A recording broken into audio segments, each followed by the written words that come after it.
헤로당이 오늘 예루살렘 마가다락방 교회죠. 마가다락방 교회 중에서 몇 사람을 해하려 하여 그렇죠.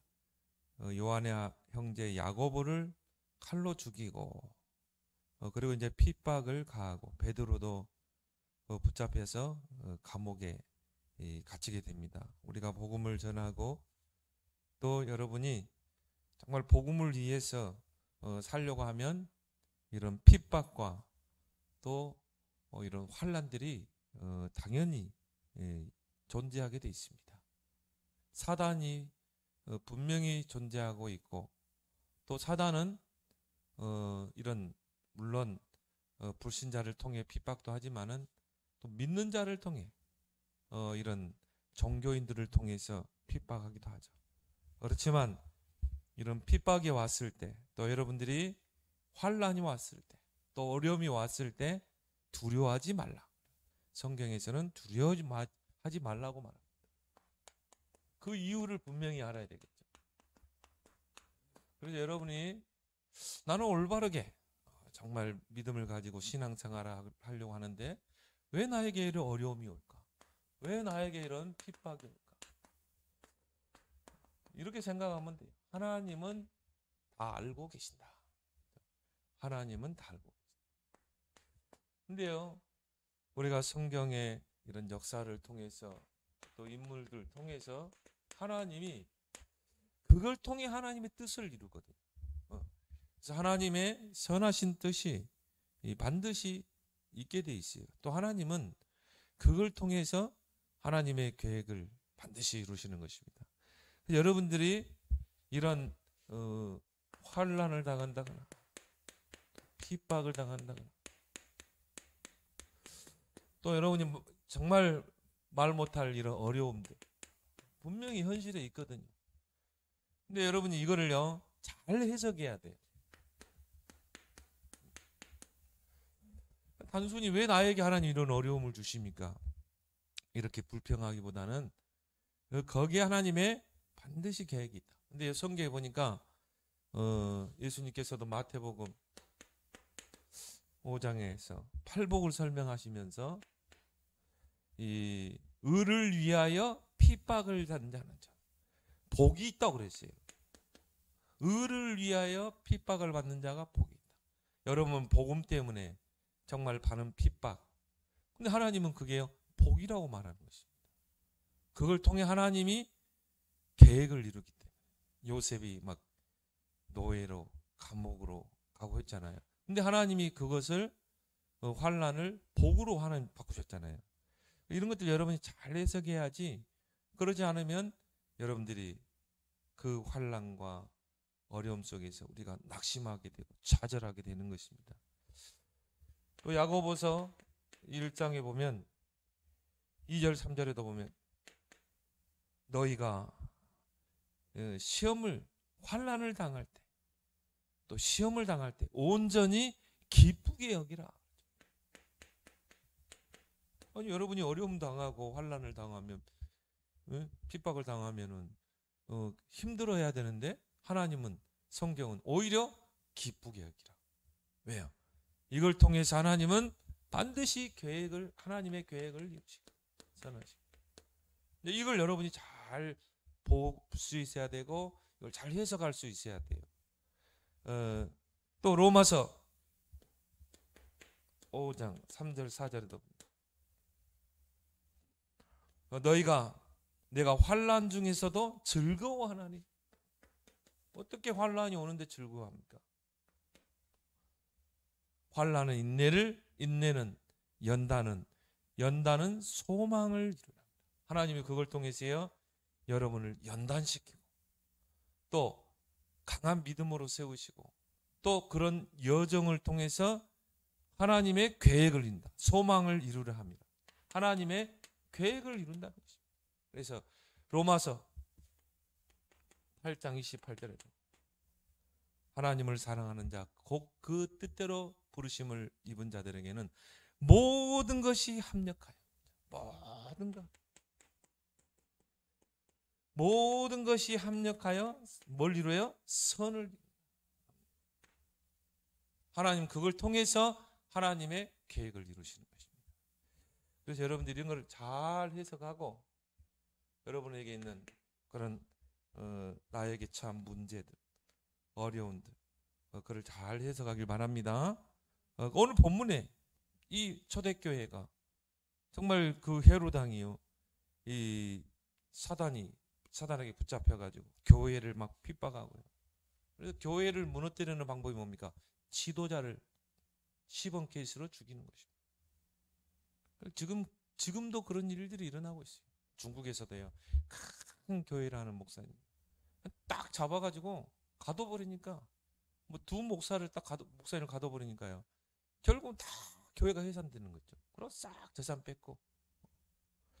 그게 사단의 역사입니다. 그래서 이 복음을 대적하는 이 사단의 역사를 여러분이 볼 수 있어야 된다.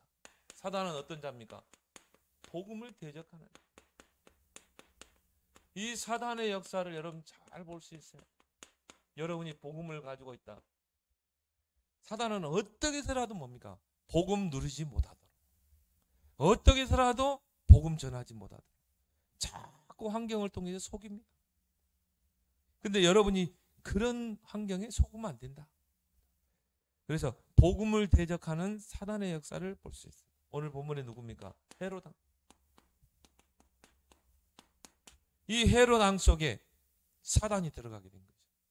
그렇게 해서 뭡니까? 교회를 무너뜨리려고 하는 것입니다. 자, 근데 초대교회가 무너졌습니까? 아니죠. 야고보가 순교를 당하게 돼요. 바로 그 마가 다락방에서 시작된 그 초대교회, 예루살렘 교회 두 지도자가 누굽니까? 베드로와 야고보. 그런데 야고보를 붙잡아서 어떻게 해요? 칼로 죽이니. 그렇죠. 지도자를 죽이면은 결국 교회는 무너지고 성도들은 해산할 것이다. 그렇게 본 것이죠. 근데 여기 보니까요, 그것을 유대인들이 기뻐했다고 그랬어요. 오늘 3절에 보니까 유대인들이 이 일을 기뻐하니. 헤롯이 정말 야고보를, 이스라엘의 예루살렘 교회 지도자인 야고보를 이 순교시키는 것을 누가 좋아했어요? 유대인들이 기뻐하더라. 그리고 베드로, 이 두 사람이 누굽니까? 초대교회 지도자입니다. 그 베드로를 잡아서 어떻게 해요? 감옥에 가두니. 그렇죠? 4절에 보니까 잡아매 옥에 가두어서 군인 내식을 지켜서 내패에 맡겨서 지키게 한 것입니다. 그래서 6월절 후에 백성 앞에 끌어내고자 하니라. 6월절 절기가 지나고 나서 백성 앞에 이제 뭡니까? 끌어내서 재판을 하는 것이죠. 거기에 스테반도 그 유대인들 앞에서 결국 뭡니까? 돌로 쳐서 순교를 당했잖아요. 똑같이 그렇게 이제 처형을 시키려고 했던 것이죠. 그래서 여러분들이 이런 사단의 역사를 볼 수 있어야 된다. 사단은 누굽니까? 대적자다. 복음을 대적하는 자. 전에는 여러분이 사단과 나와의 관계가 어떤 관계였어요? 완전히 우리가 사단에게 붙잡힌 너희 아비 마귀. 이제는 어떤 관계예요? 사단의 손에서 우리가 빠져나왔잖아요. 그러면 대적 관계가 되는 것입니다. 그래서 어떻게 살아도 뭡니까? 복음 누리지 못하도록 자꾸 환경을 통해서 복음 전하지 못하도록 자꾸 이런 환경을 통해 그래가지고 뭐 이 무너뜨리려고 하는 것이죠. 이런 것들을 우리가 잘 보고 여러분이 속지 않아야 된다. 이런 것들을 잘 해석해야 된다. 그래서 성경에 이 사단을 요한복음 16장 31절에 세상 임금이라고 했죠. 사단의 이 땅에서의 목적이 뭡니까? 이 땅에서 사단의 나라를 확장시키고 곧 우리는 그걸 뭐라고 그러죠? 흑암이 세상을 지배하도록. 그리고 세상을 자신의 통치 아래 두는 것. 그게 바로 사단의 목적입니다. 그렇게 해서 뭡니까? 흑암 문화를 계속 만들어내는 것입니다. 지금 요즘 젊은이들 보세요. 벌써 우리나라가요. 코로나 3년 지나면서 마약이 급속도로 파고 들어간 것입니다. 급속도로. 이게 흑암 문화입니다. 이제 우리나라가 마약 청정국이 아니라 마약 위험 국가가 됐어요. 또 성경에 보니까 이 사단 마귀는 고린도후서 4장 4절에 보니까 세상 신이라고 그래요. 자신이 세상에서 경배받으려고 하죠. 하나님께 돌려드려야 될 그 경배를 자신이 뺏고 자신이 그 경배를 받으려고 하는 것입니다. 그래서 뭡니까? 곳곳에 우상 문화, 귀신 문화를 통해서요. 이 하나님께 돌려야 될 경배를 자신이 받는 것입니다. 그렇게 해서 뭡니까? 세상을 완전히 흑암으로 이루는 것입니다. 왜 우리가 교회가 복음으로 이제 깨어서 일어나 빛을 발해야 되는가? 이런 세상 임금, 세상 신이여 흑암과 어둠으로 세상을 덮기 때문에. 정말 우리나라 가보면요, 저와 여러분들이 없으면 우리 진짜 복음으로 오직 그리스도 하는 저와 여러분들 없으면 우리나라는 진짜 흑암으로요. 이미 다 덮였을 거예요. 그래도 오직 그리스도 하는 저와 여러분들이 있다. 그래서 하나님 이 나라를 반드시 지키고 우리 후대를 지킬 줄 믿습니다. 진짜 세계복음화는 우리 후대를 통해 일어나게 돼 있어요. 그래서 조금 여러분 자녀들을 볼 때 만족이 없다. 절대 여러분 속으면 안 돼요. 여러분도 모르게 우리 아이들의 잠재의식, 무의식 속에 이 복음이 스며들어가고 있는지 몰라요. 계속 듣잖아요. 뭐 졸면서 듣든지 또 들어놓고 또 세상에서 뭐 게임 문화에 빠지고 세상 문화에 빠지고 안 그렇습니다. 우리에게는요 잠재의식, 무의식이라는 게 있어요. 의식도 있지만 잠재의식, 무의식 속에 우리도 모르게 우리 애들에게요 이 복음이 각인 뿌리 내리는 거죠. 그러면 언제 애들이 진짜요 문제요 세상에서 어려움을 당했을 때는 진짜 이제 복음이 나오게 돼 있어요. 잠재의식 속에 무의식 속에 잠겨있던 이 복음이 능력으로 나타나는 것입니다. 그래서 여러분이 속지 말고 현실에 속지 말고 계속 기도의 배경 교회에서는 계속 복음을 심고 그런 렘넌트 운동에 우리는 모든 사활을 걸어야 될 줄 믿습니다. 그래서 우리가요 마태복음 10장 16절에 뱀같이 지혜롭고 비둘기같이 순결하게 하라. 오늘 제가 월요일부터 수요일까지 저 전북 익산 함열읍이라고 있더라고요. 함열읍 나 처음 들어봤네요. 야, 그 읍동네인데 인구가 6천 명밖에 안 돼요. 근데 거기 교회가 있더라니까요. 저 대구에서 젊은 목사님 사모님이요. 거기 와서 교회를 하는데 우리 처음에 교회 시작할 때 막 그런 느낌이 나니까요. 진짜 기도가 절로 나더라고요. 많이 어려울 텐데. 근데 그 목사님 사모님 보면 얼굴 빛에 조금 더 어렵다는 그게 안 보여. 이제 복음을 누리는 거죠. 복음을. 아들 하나 있는데 대구에 있다가 왔기 때문에 1년 됐대요. 아들은 이제 구미에 고등학교 다니고. 그 목사님 사모님 두 분이 와서 거기서 목회를 하는데요. 얼굴이 환해요. 복음이야 완전히. 6천밖에 안 되면 어떻게 됩니까? 알잖아요. 이 목사님 어느 교회 목사님 벌써 소문이 딱 나가지고요. 이상한 교회. 그런데도 뭐 전혀 흔들리지 않고. 그래가지고 뭐하냐? 렘넌트를 파고 들어가는 거예요. 렘넌트들을 키우는 거예요. 몇 명 안 되는 렘넌트들이요. 다 키워가지고 금토일 시대를 다 열어가지고 그때 뭡니까? 독서지도 해주고 그리고 주변에 있는 그 대학생들 재능 기부 대학생들 와서 잘합니다. 자기 재능을 기부하고 그럼 뭐 3D 컴퓨터 뭐 그거 이 교회에서 해주고 그러니까 애들이요 거기는 뭐 3D 컴퓨터 학원 다니려면은 그 읍에서 얼마나 힘듭니까? 우리야 뭐 가면은 바로 학원인데 그런 데는 애들이 그런 것을 접하기가 힘들거든.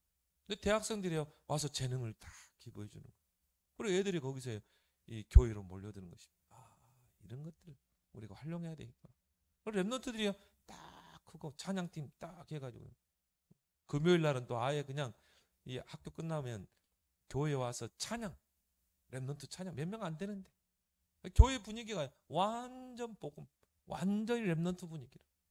그래서 내가 야 금토일 시대를 좀 열어야 되겠다. 진짜 우리 사모님 중심으로 해서 진짜 금토일 시대 한번 열어봐. 뭔가 올 수밖에 없는 플랫폼을 만들면 돼. 플랫폼은 뭡니까? 오도록 하는 게 플랫폼 아닙니까? 내가 비행장을 만들어 놓으면 사람들이 비행기 타러 오잖아요. 우물을 파놓으면 오잖아요. 그러니까 몇 가지 플랫폼을 딱 만들어 놓으니까 애들이 오는 거예요.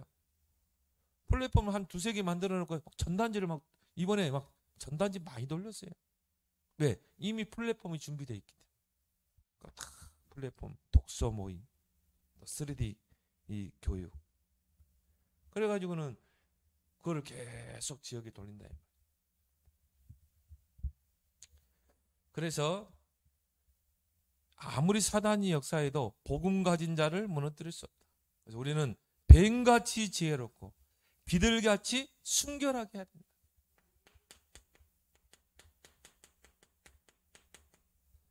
이분들이요 보니까요 플랫폼 캠프를 하니까 이제 뭐냐면은 우리가 막 지역이 전도진 하는 절대 안 오는 이제 그렇게 해서는 안 오는 시대예요. 그러면 플랫폼을 만들어 놓으면 온다 이 말이에요. 자, 톡소 지도해 주지. 그 전문가가 또 3D 컴퓨터 그거 해주지, 강의해 주지. 그리고 전단지를 계속 뿌리는 것입니다. 학국 모델에 뿌리고 학교 앞에서 뿌리고. 그러면요, 그거 배우러 오는 거예요. 또 엄마가 왔다 보고 여기서 공짜로 주네. 근데 거기다가 이제 절대 교회 이름 안 적어요. 교회 이름. 그래서 아예 그냥 그 캠프하는 그 김의식 목사님이 그 플랫폼 캠프의 아주 전문 목사님이죠. 교회라는 흔적을 다 지워버려라. 아예 그냥 이 창문에다가 무슨 교회 하지 말고 무슨 문화센터 이렇게. 그러면 그것 보고 애들이 올 거 아니에요. 교회라는 딱 그 이미지를 풍겨버리면 일단은 교회에 대해서 부정적으로 생각하는 사람 안 온다. 그래서 그렇게 하는데 애들이요 또 학부모들이 전화해가지고 문의하고 그런 역사들이 있던가요. 그래서 이번에 캠프에 굉장한 좀 유익된 캠프였어요. 우리가 이제는 앞으로 이런 캠프를 플랫폼 캠프를 해야 되는 시간표구나. 뱀같이 지혜롭고 비둘같이 순결하게 이제 우리는 파고 들어가야 되겠다. 누룩같이. 누룩이 소리가 납니까? 아니죠. 한 줌의 누룩이 서말 밀가루를 전부 부풀게 하잖아요. 그래서 우리가 이 복음의 대적자들을 좀 볼 수 있어야 돼요.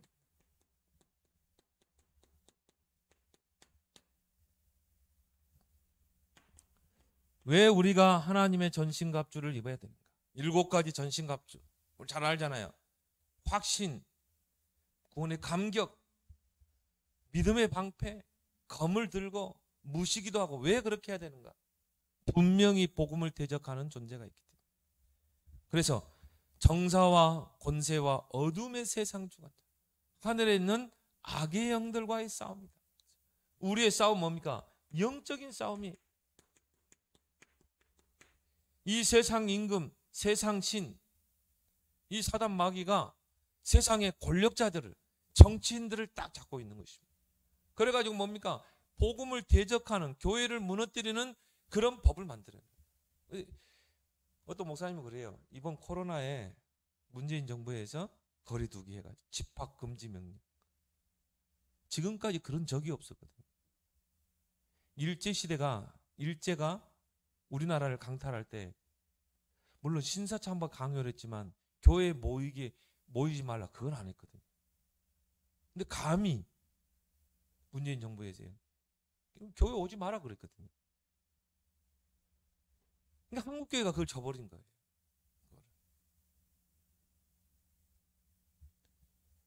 그게 진짜 사단의 역사거든요.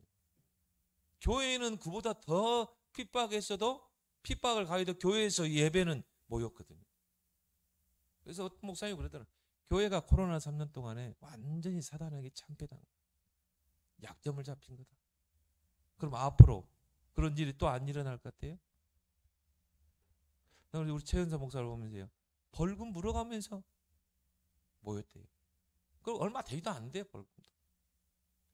야, 우리가 참 다시 생각해 봐야 돼. 흑암과의 영적 싸움.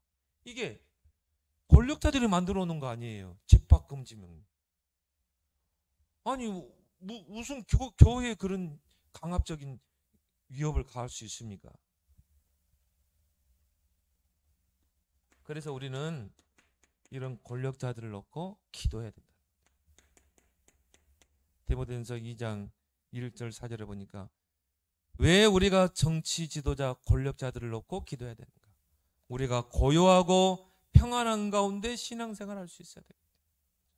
만약 독재자가 정권을 잡으면 어떻게 됩니까? 교회를 핍박하고 그리고 정말 이 교회를 무너뜨리는 그런 일을 할 거 아니에요. 사단의 심부름을 하겠죠, 당연히. 우리가 역사적으로 이 로마 열 황제, 로마의 열 황제가 250년 동안 이 로마 교회를 핍박했잖아요. 황제 숭배, 교회는 황제 숭배해라. 근데 거부했거든. 그리고 태양신 숭배 거부했거든. 왜? 교회는 오직 여호와 하나님만 경배하는 곳이기 때문에. 그래서 핍박을 했어요. 열 황제가 일어나가지고요, 기독교인들을 잡아서 굶주린 사자골 속에 집어넣고 불에 태워서 죽이고, 또 시신들을 개들의 먹이로. 교회사를 보면요, 진짜 뭐 처절한 그런 이 핍박이 가해졌습니다. 재산을 몰수하고. 어느 정도가 핍박을 했습니까? 교회가 지하로 들어갈 만큼. 카타콤이죠. 그런데 결국은 250년 만에 로마는 복음 앞에 무릎을 꿇게 되죠. 절대 교회는 무너지지 않습니다.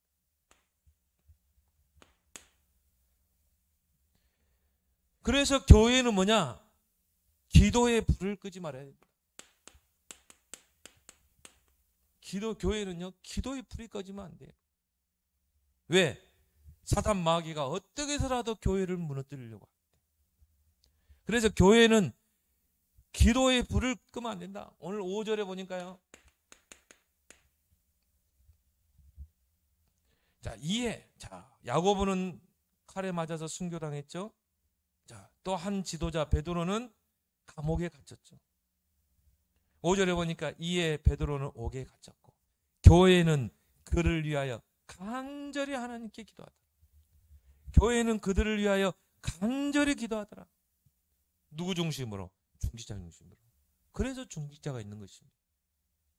자, 목사님들이 다 순교당하고 감옥에 있어요. 그럼 누가 해야 돼요? 그래서 중직자를 세운 것입니다.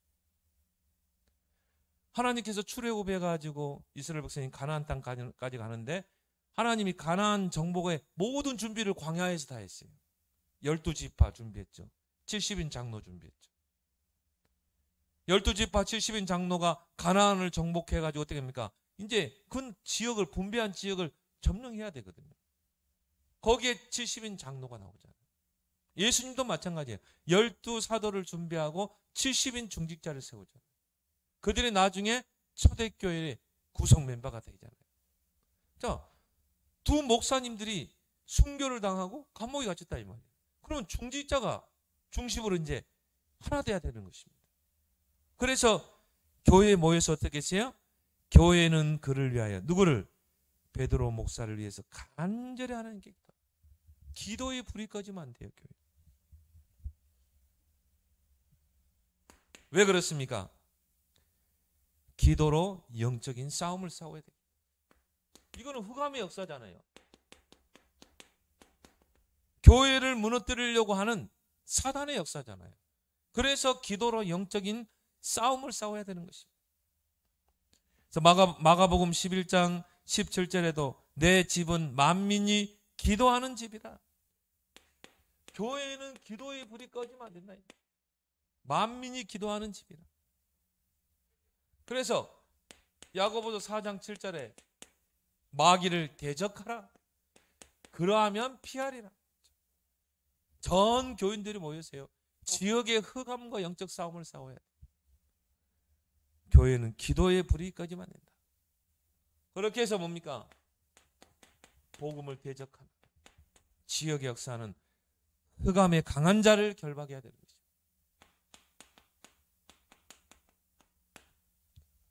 어떻게 강한 자를 결박합니까? 하나님의 성령을 힘입어. 정말 기도운동이 일어나야 돼요.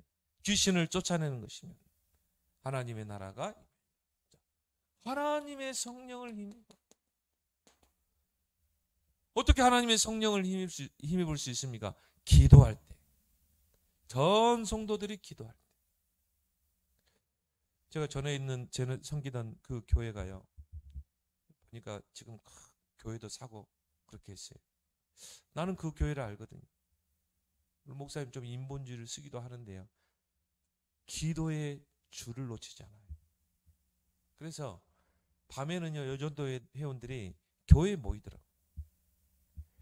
여전도 회원들이 교회에 모여서 밤에 겟세마네 기도를 해요. 기도의 불이 꺼지지 않아요. 아, 정말 그거는 제가 그 교회에서 본 거거든요. 야, 기도의 불을 끄지. 남전도에 대해 다 금요일 날 모여가지고는 기도해요. 아, 기도의 불을 끄지 않고.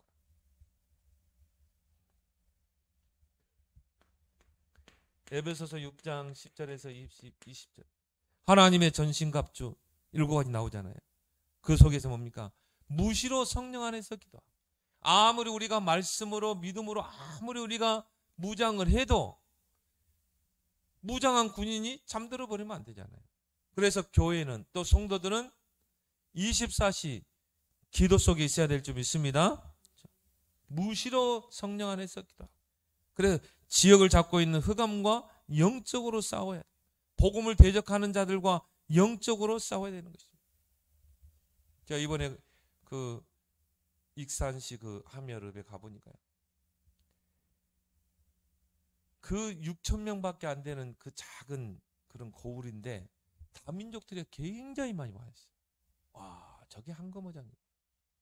그리고 보니까 온강대가 거기 있어요. 온불교에서 만든. 지금 대학이 지금 다 적자입니다. 지금 이 대학이 재정 적자 때문에 거의 지금 앞으로 이 저출산 그러다 보니까 대학이 문 닫는 대학이 앞으로 많아지게 돼 있어요. 계속 적자입니다. 근데 이 온강대는 가보니까요. 와, 어마어마해요. 대학이. 그리고 보니까 막 외국인들이요. 굉장히 막 외국인 학생들이 많아요. 거기 뭐냐.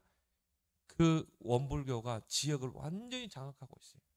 그리고 거기가 원불교 소태산이라고 그러죠. 원불교 본산이에요. 완전히 지역을 다 장악하고 있죠. 근데 이 교회가요, 딱 깃발을 꽂은 것입니다. 예인교회가.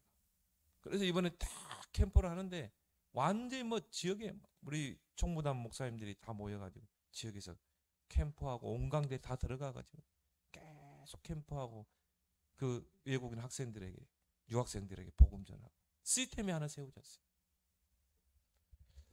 야, 정말 이 복음의 깃발 든 교회가 얼마나 소중한가를 보게 됐습니다. 나는 참 존경스럽더라고요. 내가 만약 그런 작은 6천만밖에 안 되는 만약 그런 읍으로 가라면 갈 수 있었겠는가? 아, 정말 나는 힘들 것 같아요. 근데요, 그 젊은 부부가 딱 거기 가서 깃발을 딱 드는 거예요. 복음의 깃발. 야, 정말 이 렘넌트 출신 목사들이 너무 귀하다. 앞으로 정말 우리 교회도 이런 렘넌트를 지도자로 세우는 그걸 놓고 기도하길 바랍니다. 그래서 렘넌트만이 이제 앞으로 시대의 흑암을 꺾을 수 있는 길이다. 그래서 교회는 뭐냐? 기도의 줄이 그 기도의 불을 끄면 안 된다. 특히 뭡니까? 합심기도. 교회에 모여서. 그래서 오늘 여기 보니까 베드로는 잡혀서 옥에 갇혔는데 교회는 그를 위하여 간절히 기도하다. 교회에 중직자 중심으로 성도들이 모여서요. 그걸 놓고 계속 합심해서 기도하는 것입니다. 교회에서 이거 해보게 해야 돼요. 합심입니다. 그래서 금요 기도회 때는요. 전 교인들이 와서 특히 렘넌트도 와서 금요일 날 딱 얘들 수업 끝나잖아요. 금요일 날 렘넌트들 와서 같이 기도해야 돼요. 같이 렘넌트들 머리에 안 쑤여지고 기도해 줘야 돼요. 여러분 자녀들 금요 기도에 데려오세요. 같이 기도 훈련시켜야 돼요.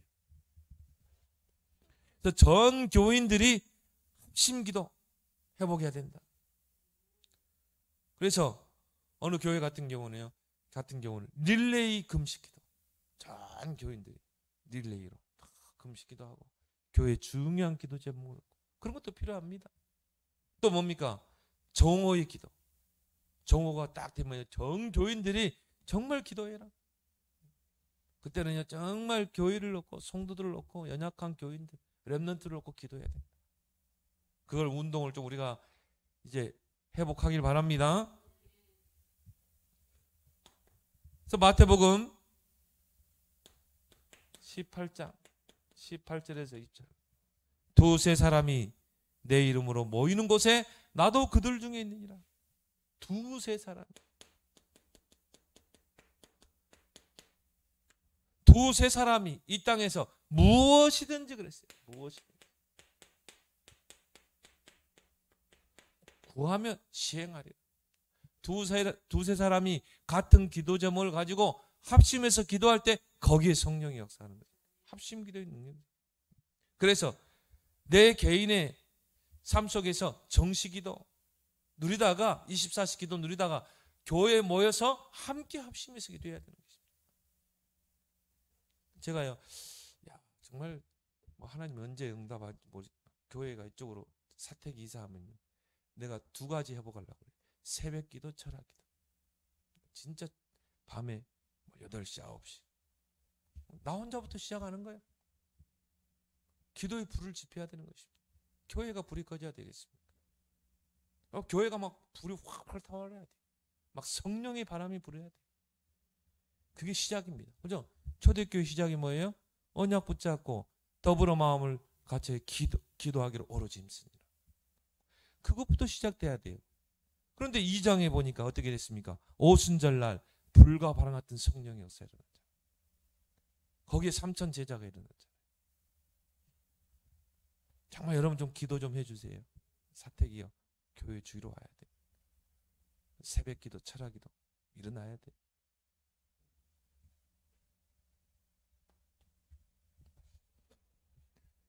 초대교회 시작이 그거라니까요. 언약을 붙잡고 더불어 마음을 같이하여. 그 말은 뭡니까? 전 교인들의 마음을 합하여 오로지 기도에 힘쓰니라.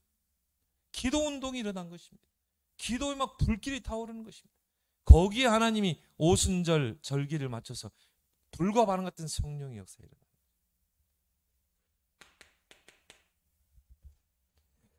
교회는 기도의 불을 끄면 안 된다. 사무엘상 7장 5절에 미스바로 모이라. 전 백성들은 우상을 버리고 미스바로 모이라. 그렇게 해서 뭐 했습니까? 대각성 운동을 하죠. 하나님 앞에 회개 운동을 하고 기도 운동을 일으키는 것입니다. 그런데 하나님께서요, 그 블레셋을 물리치고 에베네셀의 응답을 하는 주시죠. 역전되는 역사가 일어나죠. 이게 기도 운동입니다. 하나님께서 이 미스바 운동을 통해서요, 모든 대적을 다 물리쳐 버리잖아요. 이런 게 이제 우리가 교회에서 회복된다. 특히나 뭡니까? 393 기도. 393 보좌의 기도를 회복해야 됩니다. 여러분이 모든 것 속에서 문제를 만났을 때, 사건을 만났을 때, 여러분이 중요한 일을 앞두고요, 진짜 393 기도.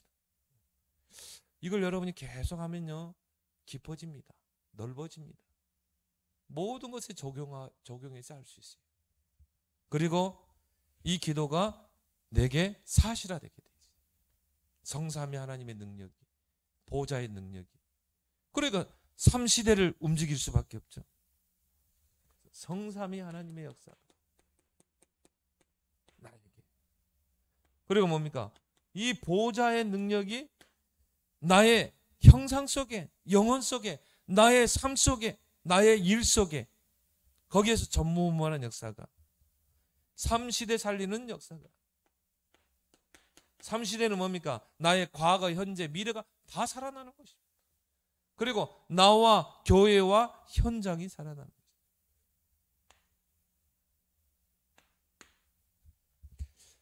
그래서 그렇다면은 핍박은 전도의 큰 전환점입니다. 하나님이 이런 핍박과 환난을 통해서 전도의 큰 전환점을,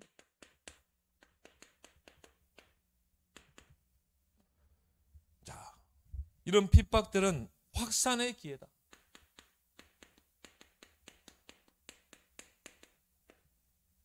우리가 이 학번에 봤죠? 스데반의 그 순교. 하나님이 이 복음이 확산돼야 되는데 확산되지 않고 정체되는 것입니다. 예루살렘에 모여서 정체되는 거예요. 그래서 정체되면 부패되게 되지. 아무리 깨끗한 물도 정체된 물은 나중에 어떻게 됩니까? 부패되게 되잖아요. 그 물은 흘러가야 되거든요. 예수님이 분명히 승천하시기 전에 오직 성령이 너희에게만 하면 권능받고 예루살렘, 유대, 사마리아 땅끝까지 이르러. 그 말은 뭡니까? 237까지 가야 돼요. 그런데 이 복음이 예루살렘에 정체되어 있는 것입니다. 하나님이 그걸 확산시키는 방법은 뭐예요? 스데반을 순교자로 딱 순교 대열 속에 들어가게 하는 것입니다. 스데반의 환난으로 인하여 흩어진 자들이. 자, 그때부터 예루살렘에 대박해가 일어나죠. 사도 외에는 모든 평신도제들이 다 흩어진 것입니다. 그렇게 해서 어디로 갑니까? 사도행 8장에 빌립이 사마리아로 들어가게 되죠. 또 9장에 보니까 아나니아가 다메섹으로 들어가죠. 거기에 누구를 붙입니까? 바울을 붙이잖아요. 그리고 애니야, 요빠의 다비다, 이런 흩어진 제자들을 통해서 전도운동이 확산되죠. 그리고 이제 뭡니까? 이 사도행전 10장에 그 시몬, 무두장이 시몬, 그 집에서 결국 이제 이 복음이 로마까지 가야 되기 때문에 로마에서 온 이달리아대 109장이 하나님께서 시몬을 통해서 시몬의 집에서 베드로와 함께 복음을 받게 돼요. 왜? 주님은 이미 선언했거든요. 이 복음은 로마까지 가야 된다. 땅끝까지. 그래서 핍박은 확산의 기회다. 하나님은 그걸 통해 확산시키는 것입니다. 그래서 사도행전 11장 19절에 보니까 스데반의 환난으로 인하여 흩어진 자들이 구보를 지나서 어디요? 안디옥에 이르러 유대인에게만 복음을 전했어요. 이 선민사상이요. 거기까지 남아있는 것입니다. 안디옥까지 왔는데도 유대인에게만 복음을 전했어요. 어떤 평신도 제자 몇 명이 구보를 지나서 안디옥에 이르러 헬라인에게도 복음을 전하니, 그걸 하나님 기뻐보는 것입니다. 헬라인, 이방인에게 복음을 전하는데요, 그 헬라인이 복음을 받으니까 이게 이방인에게로 복음이 급속도로 확산되는 것입니다. 마치 뭡니까? 휘발유에다가 불을 지폈는데 확 타오르는 것 같죠. 그 안디옥 지역의 헬라인, 이방인들에게 복음의 큰 확산이 일어나게 돼요. 그렇게 해서 세워진 교회가 뭡니까? 안디옥 교회잖아요. 이제 본격적으로 이방 선교에 방향 맞춘 교회가 탄생하게 되는 것입니다. 그래서 교회가 237에 방향 맞추지 않는다. 성령이 역사할 필요가 없다. 여러분이 진짜 하나님의 축복을 받으려면 237의 그릇이 돼야 돼. 나의 237을 찾아내야 돼. 정말 내가 가슴에 담고 기도할 237. 또 와 있는 237. 여러분 주변에 담는 점.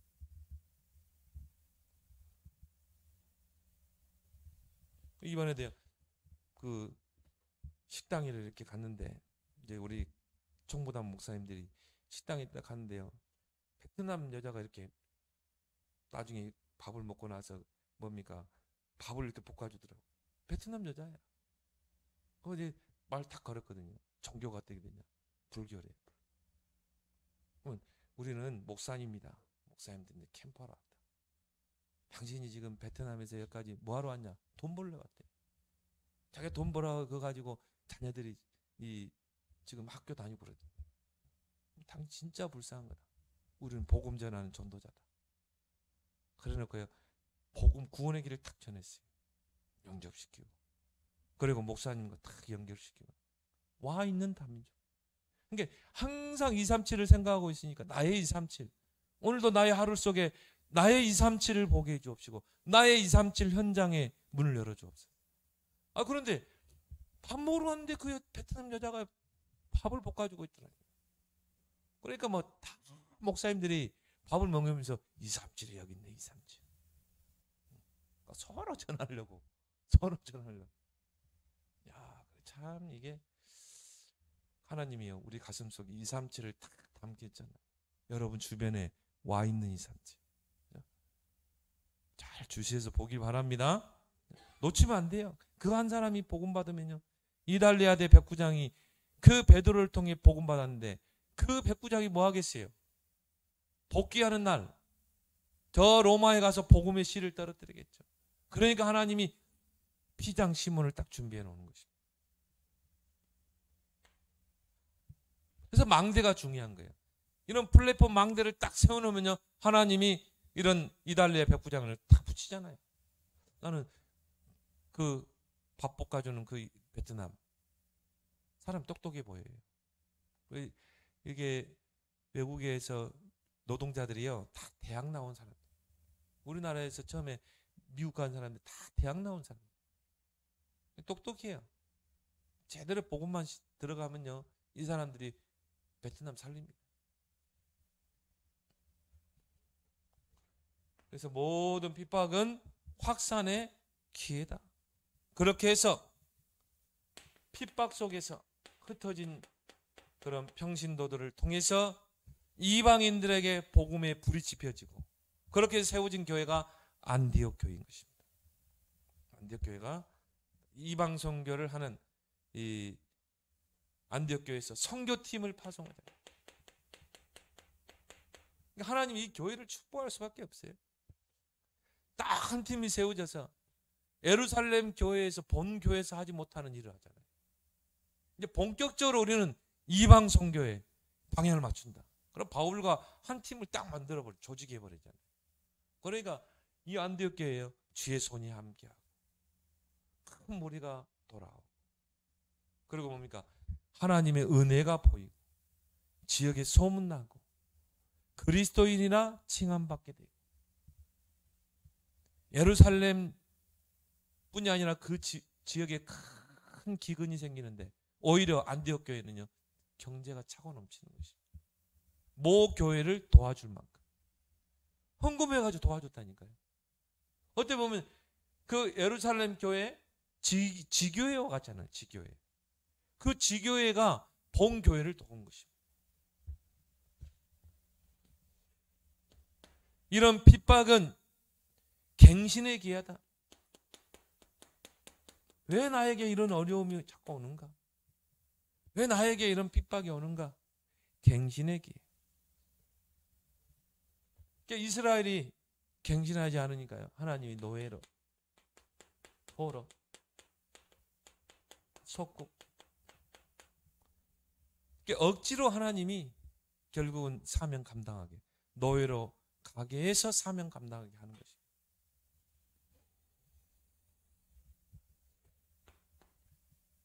왜 나에게 이런 핍박이 옵니까? 우선순위를 바꾸라.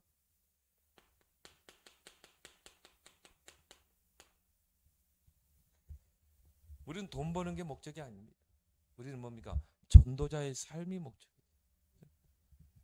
내가 있는 현장에서 나의 업을 가지고 전도자의 삶을 살아야 돼. 이게 하나님이 원하시는 삶인 것입니다. 그래서 여러분의 주업과 부업을 바꿔야 돼. 우리의 주업은 뭡니까? 복음 전하는 거. 여러분이 그런 정신과 마인드를 가지고 한다. 하나님이 모든 것을 다 해줍니다. 근데 이런 정신을 갖기가 힘든 거예요.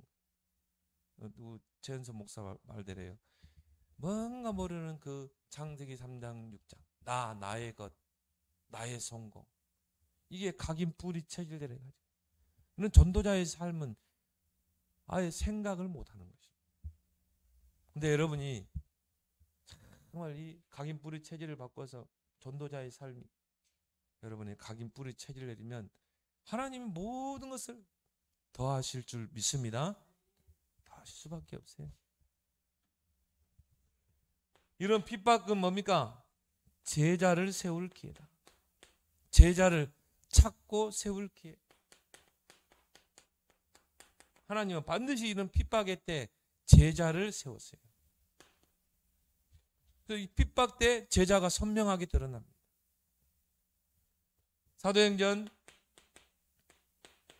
14장에 보니까 이 8절에서 23절에 보니까 루스드라에서 바울이 정말 복음 전하다가 유대인들이 뭐 돌로 쳐가지고 반 시체를 만들어 놓죠. 그리고 성 밖으로 던졌다니까요. 근데 바울은 그 아픔을 이끌고 다시 루스드라 성으로 들어가죠. 왜? 제자를 봐놨거든요. 근데 아직 제자를 세우지 못했어. 그 디모데 한 사람 세우기 위해서 다시 들어가잖아요. 핍박은 제자를 세울 기. 사도행전 16장, 17장 쭉 보면요. 19장까지 다 핍박 속에서 제자를 찾고 세우잖아요. 바울이 빌립보 지역에서요. 이 귀신 들린 소녀 복음 전에서 그 소녀와 가족들이 복음 속에 들어오잖아요. 이것 때문에 결국은 이익을 보지 못한 그 주인이 어떻게 합니까? 감옥에 가두잖아요. 이 채찍을 치고. 근데 그 감옥에서 간수와 가족들이 모든 게 핍박 속에서 이런 중요한 제자들을 찾아 세우는 것입니다. 바울이 그토록 뭡니까? 로마를 가기를 원했잖아요. 왜? 바울은 땅끝을 로마로 봤기 때문에. 그래서 이 사도행전 28장 30절에서 31절에 보니까 바울이 드디어 죄수의 몸으로 이제 로마로 가게 되고 가택연금을 당하게 돼요. 그 가택연금을 당하면서 바울은요 오히려 더 중요한 제자들을 찾고 세우는 사역을 했어요. 근데 거기 보니까 그 많은 자들이 없다. 제자들을 불러서 훈련시켜서 파송하는 것입니다. 그리고 바울은 마지막 생을 마감했죠. 순교를 당했죠. 근데 바울이 순교한 후에 그 제자들이 이제 어떻게 합니까? 로마 전역으로 흩어진 것입니다. 그렇게 해서 바울 사후 250년 만에 로마는 복음화된 것입니다. 핍박은 제자를 세울 기회다. 여러분이 핍박을 두려워하지 말라. 핍박에는 뭐가 있다고 그랬어요? 반드시 확산의 기회, 갱신의 기회. 내가 뭘 바꿔야 되는가? 제자를 찾고 세울 기회. 그런 기회를 삼길 바랍니다. 오늘 주신 말씀을